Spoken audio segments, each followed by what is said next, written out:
Les informations, bref, bonsoir.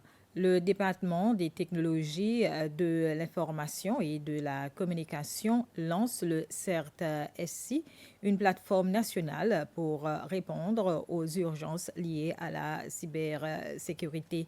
Les Seychelles rejoignent désormais un réseau international de lutte contre la cybercriminalité grâce au lancement officiel de leur propre équipe nationale de réponse aux incidents informatiques. Les Seychelles seront désormais capables d'obtenir de l'aide dans la lutte contre les attaques liées à l'Internet.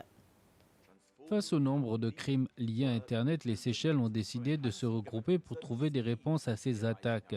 La cérémonie de lancement de cette plateforme s'est tenue ce matin à l'hôtel Eden Bleu en présence de plusieurs hauts responsables de diverses institutions engagées dans la cybersécurité.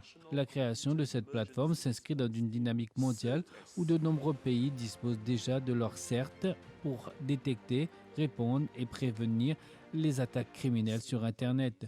Le CERT-SC est placé sous la responsabilité du département de l'information et des technologies de la communication.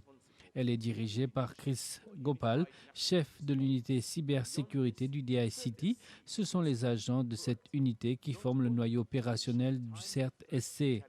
Le but de cette équipe est de coordonner une réponse rapide et efficace aux incidents informatiques, de protéger les infrastructures critiques du pays et de sensibiliser le public à la cybersécurité, a expliqué Chris Gopal. Les membres du public peuvent signaler tout incident suspect au CERT-SC, qui travaille également en étroite collaboration avec la police pour gérer les cas de cyberattaque. La première phase de la prison de haute sécurité de Bon Espoir ouvrira ses portes le mois prochain. C'est la commissaire des prisons, Jeanette Georges, qui a fait cette annonce lors d'une séance à l'Assemblée nationale hier.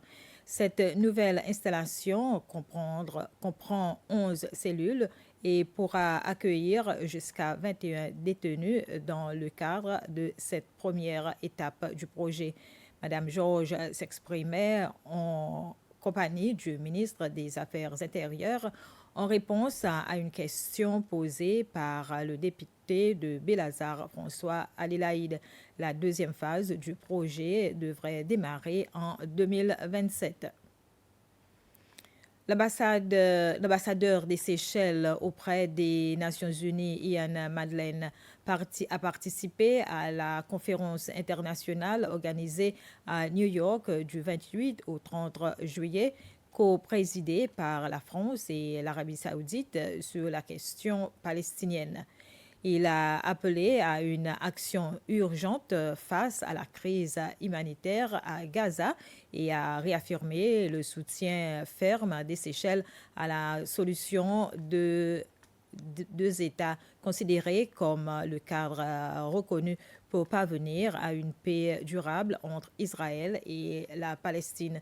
Les Seychelles ont condamné les violences contre les civils, demandé un cessez-le-feu permanent, la libération des otages et la relance du processus de paix. Et les Seychelles s'apprêtent à accueillir le plus grand événement sportif régional de l'océan Indien, le 13e jeu de la Commission de la jeunesse des sports de l'océan Indien, la CGSOI, se tiendront dans le pays au début de ce mois. Au début du mois prochain, le mois d'août, les athlètes séchellois ont officiellement pris possession de leur logement dans le village des Jeux. La cérémonie de départ des athlètes s'est tenue hier soir en présence du président Wavel Ramkalawan. Les membres de la délégation séchelloise ont été les premiers à prendre possession de leur logement dans le village des Jeux à Roche-Caïman. Le village a été spécialement aménagé pour accueillir les participants dans des conditions optimales. Les jeunes athlètes se sont dit satisfaits et fiers des dispositions prises pour les accueillir. Initialement prévu aujourd'hui, l'arrivée des autres délégations de la région a dû être reportée à vendredi matin en raison d'un problème technique survenu avec un des avions d'Air Seychelles. À l'approche du grand événement sportif régional qui se déroulera aux Seychelles début août, le président Wavell Kalawan a officiellement remis hier le drapeau national à Sharina Anthony, désignée meilleure athlète l'année dernière. La cérémonie s'est tenue dans une ambiance solennelle et empruntée de fierté nationale. Dans son discours, le président a salué l'excellence des préparatifs menés par le comité organisateur local, affirmant que toutes les installations sportives et dispositions logistiques respectaient les normes internationales les plus élevées. La délégation séchelloise, forte de 178 athlètes répartis dans disciplines sportives, est encadrée par 75 officiels. Lors de la cérémonie, les athlètes ont présenté avec enthousiasme leur tenue officielle, reflétant l'unité et la diversité des disciplines représentées. Voilà, c'était les informations. Bref, merci de votre attention.